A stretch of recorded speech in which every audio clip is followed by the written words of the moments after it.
வணக்கம் பவித்ரா. அதாவது கடந்த 2 மாதங்களாக சென்னை கிழக்கு கடற்கரை, நீலாங்கரை, கொட்டிவாக்கம், பாலவாக்கம், பனையூர், கோவளம் உள்ளிட்ட கடற்கரை ஓரம் தினந்தோறும் சுமார் 10க்கும் மேற்பட்ட ஆமைகள் இறந்து கரை ஒதுங்கி வருகிறது.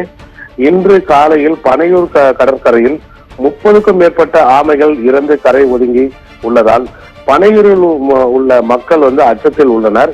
தினந்தோறும் நீலாங்கரை முதல் கோவளம் வரை அதாவது 10க்கும் மேற்பட்ட ஆமைகள் இறந்து கரை ஒதுங்கி வருவது வழக்கமாக ஒன்றாக கூடிய இருக்கிறது. அந்த வகையில் அதாவது அந்த பகுதியில் வசிக்கக்கூடிய மக்கள் காலையில் எழுந்தவுடன் நடைப்பயிற்சி மேற்கொள்வது வழக்கம். ஆனால் தற்போது கடற்கரையில் ஆமைகள் இறந்து கடற்கரை ஓரம் ஒதுங்கக்கூடிய ஆமைகள் கடற்கரையில் புதைப்பதால் மிகுந்த துர்நாற்றம் வீசி வருகிறது. இதனால் கடற்கரையில் மக்களின்றி வெறிச்சோடி காணப்படுகிறது. மேலும் தற்போது கடற்கரையை பார்ப்பதற்கு அச்சத்தோடு செல்கிறோம்.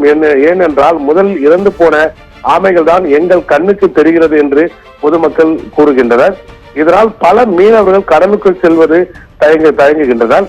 மேலும் இது குறித்து அப்பகுதி மீனவ மக்கள் கூறுகையில் இறந்து போன ஆமைகளை இங்கேதான் புதைக்கிறோம், அதுவும் நாங்களே தான் புதைக்கிறோம்.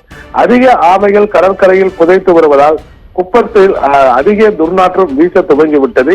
இதனை உடனடியாக அரசு தலையிட்டு இதற்கு ஏதாவது தீர்வு காண வேண்டும் என அப்பகுதி கிராம மக்கள் கோரிக்கை விடுக்கின்றனர். அதாவது ஆமைகள் இறந்து கரை ஒதுங்குவது தற்போது தொடர்கதை ஆகி உள்ளது.